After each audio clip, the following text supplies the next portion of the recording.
ఎవ్వరు కూడా దయచేసి ఆందోళన పడే అక్కర్లేదు. అన్న అంటున్నాడు చెర్లపల్లిలో చెప్పొచ్చినా మళ్ళా వస్తా అని చెప్తున్నా అంటున్నాడు.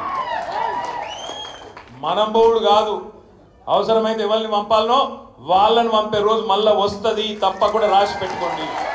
భయపడద్దు, బెదరద్దు.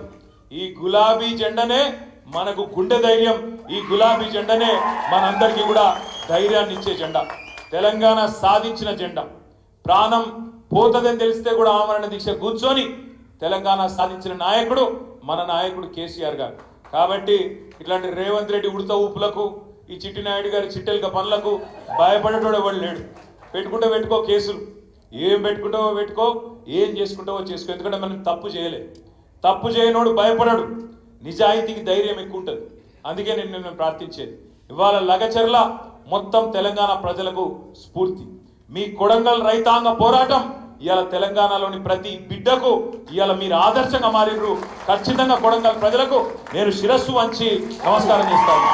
మీ పోరాట పటిమకు, మీ ధైర్యానికి, మీ పోరాట పటిమకు నేను సల్యూట్ చేస్తా ఉన్నా. తప్పకుండా నరేందర్ అన్న తిరిగి వచ్చింది కాబట్టి ఆయన మీకు అండగా ఉంటాడు. అన్ని రకాలుగా తప్పకుండా కొడంగల్లో, లగచర్లలో ఎక్కడెక్కడైతే రేవంత్ రెడ్డి ఆయన అన్నగాడు తిరుపతి రెడ్డి అరాచకాలు చేస్తున్నారో అవన్నీ కూడా బయట పెడదాం. వదిలిపెట్టే సమస్య లేదు. రోజులు ఎప్పుడు ఒకటే లెక్క ఉండయి. తప్పకుండా మన రోజు కూడా వస్తుంది. రేపో ఎల్లుండో మర్నాడో వచ్చే సంవత్సరమో ఆ పై సంవత్సరమో మళ్ళీ మన టైం కూడా వస్తుంది. వచ్చినాక మాత్రం ఒకటి పక్కా చెప్తున్నా, ఇవాళ వాళ్ళు చేస్తున్న డ్రామాలకు, వాళ్ళు చేస్తున్న వెధవ పనులకు మిత్తితో సహా కట్టించే బాధ్యత నాది. వదిలిపెట్టం, వడ్డీతో సహా కట్టించే బాధ్యత నా. ఇది మాత్రం గుర్తుపెట్టుకోండి. ఇలా కొడంగల్లో మీ మీద ఎవడెవడైతే దౌర్జన్యం చేస్తుండో వాడెవడో శేఖర్ అట, ఇంకోడెవడో కాంగ్రెస్ నాయకులు పేర్లు రాసి పెట్టుకోండి. అధికారులు కూడా కొంతమంది ఉన్నారు, అతి చేస్తున్నారు. కాంగ్రెస్ కార్యకర్తల కంటే ఎక్కువ డ్రామా చేస్తున్నారు. పేర్లు రాసి పెట్టుకోండి. ఎవరిని వదిలిపెట్టం. మళ్ళా మన గవర్నమెంట్ వచ్చిన తర్వాత ఎవరెవరిని ఏం చేయాలో తప్పకుండా చేసే బాధ్యత నేను తీసుకుంటా నరేంద్ర అన్నతో పాటు అని చెప్పి మీకు విజ్ఞప్తి చేస్తూ, ధైర్యంగా 37 రోజుల పాటు నిజాయితీ గల బిడ్డలు కాబట్టే బెదిరించిండ్రు, అలా కొట్టిండ్రు. నేను పోయిన సంగారెడ్డి జైలుకు, వాళ్ళు ఒక్కొక్కరు నడవలేని పరిస్థితులు ఉండే, చేతులు కమిలిపోయినాయి. నేను అడిగిన, చేతులు కమిలిపోయేటట్టు కొడితే, కాళ్ళు కమిలిపోయేటట్టు కొడితే ఎందుకు చెప్పలేదా జడ్జి ముంగట? సార్ జడ్జి ముంగట చెప్తే మళ్ళా కొడతామన్నారు, మా ఇంటోళ్ళం కూడా కొడతామన్నారు సార్, అందుకే చెప్పలేదు సార్ అని చెప్పిండ్రు. అట్లా కొట్టిండ్రు. 3rd డిగ్రీ టార్చర్ పెట్టిండ్రు. చెప్పని మాటలు చెప్పినట్టు నరేందర్ రెడ్డి కేటీఆర్ చేయించిండని చెప్పినట్టు ఆయన పేరు మీద ఒక దిక్కుమాలిన రిపోర్ట్ రాయించింది. మళ్ళీ తెల్లారి ఆయన నేను చెప్పనే లేదు అని జడ్జి గారు ముంగట సంతకం పెట్టి మళ్ళీ పంపితే ఒకప్పుడు మళ్ళీ వెనక పోయింది.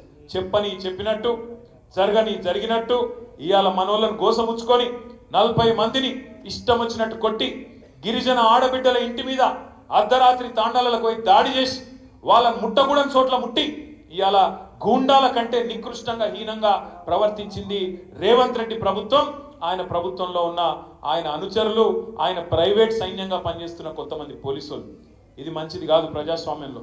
తప్పకుండా వీటన్నిటికీ జవాబు చెప్పే రోజు కూడా వస్తుంది. అప్పటిదాకా ఓపికగా ఉండాలి. కాళోజీ నారాయణరావు గారు ఎప్పుడో చెప్పిండ్రు, కసితీర బుసకొడుతూనే ఉండాలి, కాలంబు రాగానే కాటేసి తీరాలి అని చెప్పిండు. తప్పకుండా ఆ పని కూడా చేద్దాం. వీళ్ళ సంగతి ఏందో చూద్దాం. మీరు ధైర్యంగా ఉండండి. మీ నాయకుడు తిరిగి వచ్చిండు. నరేందర్ అన్నకు నేను మనస్ఫూర్తిగా అభినందనలు చెప్తా ఉన్నా.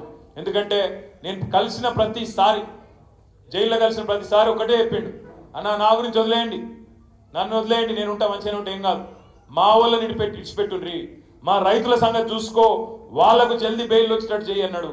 కానీ అదృష్టం నరేంద్ర అన్నకు, రైతులకు అందరికి ఒకటేసారి వచ్చింది బ్రహ్మాండంగా. ఈసారి మన చైత్ర యాత్ర కొడంగల్కి వెళ్ళే స్టార్ట్ కావాలి. కొడంగలే నంబర్ 1 నియోజకవర్గం కావాలి. తిరిగి కేసీఆర్ గారు ఈ రాష్ట్రానికి ముఖ్యమంత్రి కావాలి. మళ్ళీ రైతులు, పేదలు సుభిక్షంగా ఉండే రోజు రావాలని మనస్ఫూర్తిగా కోరుకుంటూ